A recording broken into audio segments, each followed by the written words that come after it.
Chega a primavera a nosa patria, co seu ledo estoupido en bolboreta, e a vedes danzar moza en cada folla, enchendo de arrecendo a súa roseira. Se ollades puxar bébeda en verdura, con paso firme logo da invernía, triunfar dos desalentos e dos medos, e achar lugar na terra respirar. Estamos fartas de ser unha colonia! ¡Estamos fartos de ser unha colonia! Estamos fartas de ser unha colonia! No tienen autorizado por falta. Pero si vamos para ahí. Usted la van todos juntos.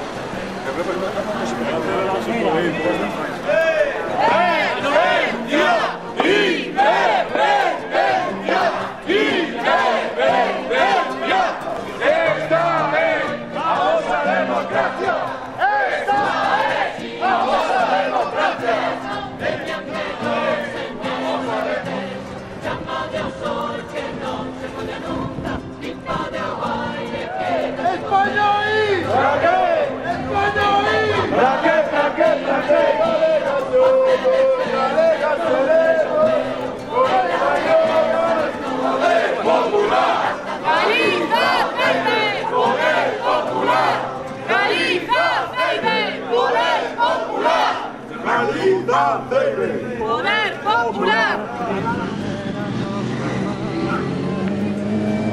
O seu ledo estoupido en bolboreta, e a vedes danzar moza en cada folla, mudando en vigoría as súas canseiras. Axúdaille que non se apague o canto, que o gozo teña amplo abranguimento, desde a tona da pela carne viva, nunha aperta tan fonda como o vento.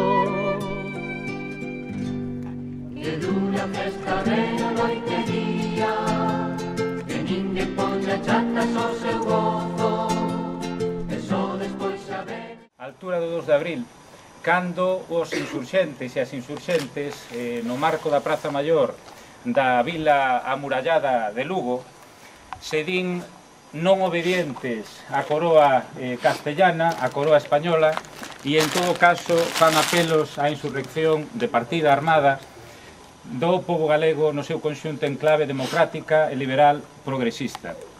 Daquelas non había cámaras como as que nos están filmando aí atrás, co cal non sabemos exactamente o número exacto de persoas que naquela praza de Lugo puido efectivamente secundar esa proclama. E efectivamente, como cámaras como as que por detrás nos están a filmar, por certo, ultrapasando probablemente os límites da democracia que, por certo, eles supostamente representan, como tampouco dicía, había cámaras noutra serie de localidades que secundaron aquel movimento insurrecto, non podemos exactamente, desde unha perspectiva rigurosa, dar conta das miles e dos miles de compatriotas que se ergueron ao berro insurrecto daqueles que un mes despois serían coñecidos como mártires de Carral por seren asasinados sin xuizo legal algún neste concello no que estamos no día de hoxe.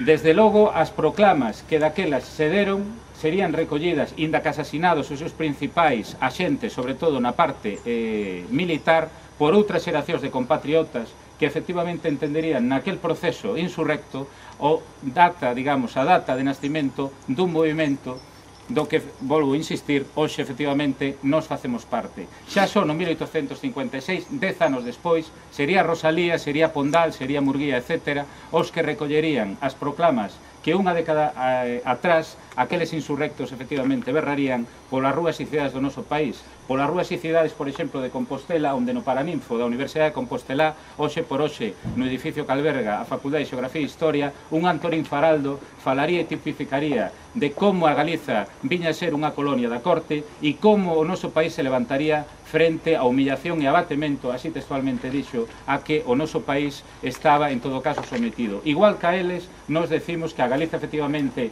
máis antes que despois, se levantará contra esa humillación e abatemento que nos ten en todo caso subxugados desde hai décadas e séculos. Viva Galiza Ceiba e viva os mártires de Carral! Viva!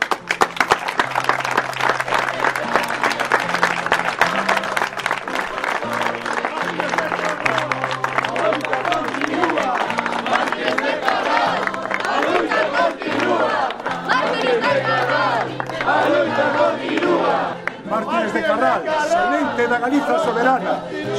Grazas polo vos exemplo e a vosa loita. Viva Galiza Ceiba!